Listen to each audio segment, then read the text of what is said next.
Үгийн салаалах хувиргал. Хичээлийн зорилго маань үгийн салаалах хувиргал нь үгийн сан баяжих чухал арга болохыг ойлгож хэрэглэнэ. Төрөл үгийн эсрэг санаж хэдүүлээ жишээгээр баталж ярилцъя. Төрөл үг гэж юу вэ гэж. За төрөл үг гэдэг нь нэг язгууртай боловч үг бүтэх дагаврынхаа утгаар хоёр ба түүнээс тийш бүлэг үгсийг хэлдэг. Баримл, барилга, баримт, баривч гэх мэт. Бөн санал, санамж, санаа, суудал, сууч, суур, суумал эдгээр бол төрөл үг болох нэ. За тэгвэл төрөл үгийн үүр гэж юу хэлээд байгаа юм бэ? Нэг язгуураас хам цэг цуваа цэгийн харьцаанд үүссэн бүх үгийн цогцыг хэлнэ. Өөрөөр хэлбэл төрөл үгс болон тэдгээрээс шууд ба дам өссөн үгс төрөл үгийн үрт хамарч идэг байх нэ. За жишгийг бүгд хараа. Барилгачин, баримлчин, баримжаа, санаачлах, санаашир, санаархал, сууршмал гэх мэт. Төрөл үг нь тэгвэл нэг ижил язгуурт өөр даавар залгах шинэ үүсгдэг. За жишээ нь гар гэдэг нэг язгуурт өөр даавар буюу гарц, гарлаг, гарам, үзвэр, үзэсгэлэн гэх мэт өөр язгуурт өөр дагавар залгах шинэ үг үүсгдэг байна. За мөн нөхцлөөр хувилгаж үчвэл төрөл үг болохгүй гэж. За энэ гарсан, гарчаа, гарлаа, гарав гэдэг бол ерөөсө төрөл үг биш. Энийг бол бид нэр төрөл үг гэж авахгүй гэсэн. За мөн язгуурыг авианы ижил байгууламжтай үгтэй андуурч төрөл үг гэж үзэж магадгүй. За энэ болохоор үзвэр, үзэг, гэвэл төрөл үг гэж үзэхгүй гэсэн үг тийм ээ. За яг үз гэдгээс үүсэж байна гэдэг хүмүүс төрөл үг гэж андуурах вэ гэж эндээс зэрэг сануулж байна. За бид нар тэгвэл нүүд гэдэг үгийн салаа утгыг гаргая.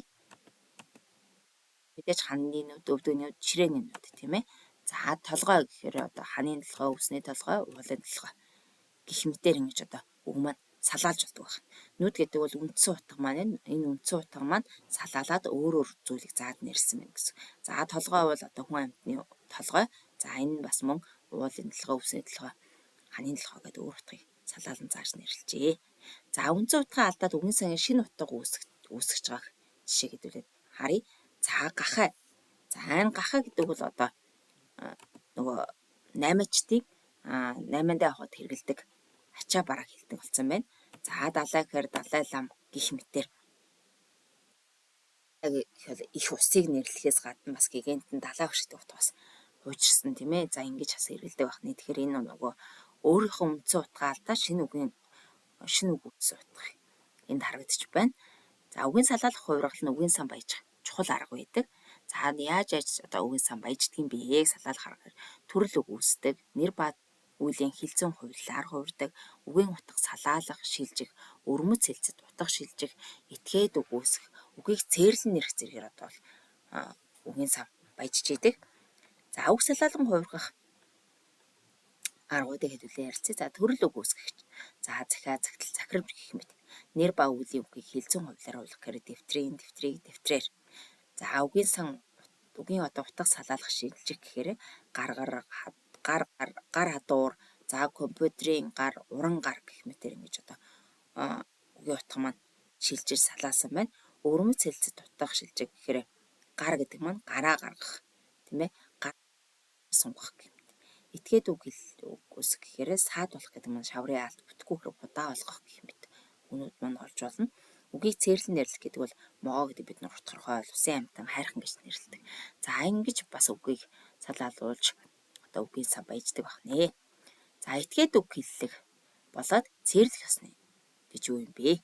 За нийгмийн өрсөлдөөн явцын хүрээнд хэсэг бүлэг хүмүүсийг хэлэлцэх өрмөц үгийг бид нэр этгээд үг хэллэг гэдэг.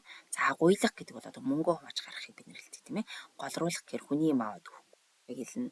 Гэрэл зохиох гэхээр бусдаар ямар нэгэн зүйлийг нууж агаад баригдах. За тааруу мэрэгчлэлтэн гэхээр дипломын гол гэх мэтэр ингэж этгээд үг хэлж хэрэгэлдэг юм байна. За этгээд үг хэлэхэд хамааруулан судалдаг зүйл бол бүдүүлэг, гэлэг, чамирхсан хариу үг зэрэг ордог. Хүмүүсийн харилцааны явцад үүссэн эвгүй сэтгэл, уур авцаар сэтгэл хөдлөлөөс энэ бол үүсч идэг байна.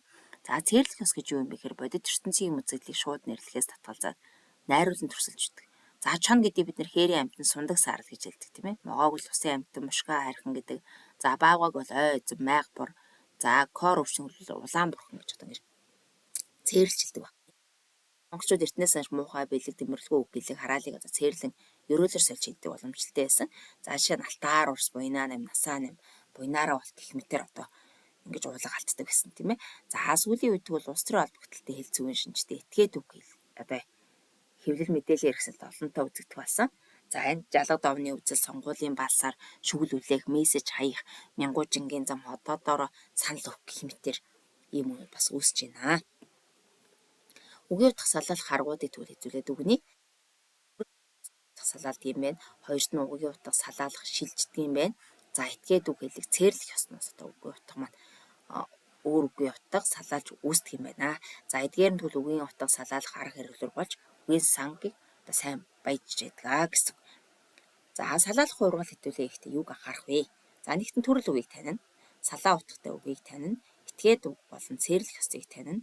Үгийн салаалах ургалын аргууд нь үгийн санг баяжуулдаг ойлголтыг мэднэ. За ангид өнөөдрийн маань хичээлдээ оролцсон хүмүүстээ баярлалаа. За энэ хичээлээ үзээд ойлгоод дэвтэртээ тэмдэглээд за мөн дараачих нь сорил ажлуудыг хийгээд сабмит хийгээд илгээгээрэй.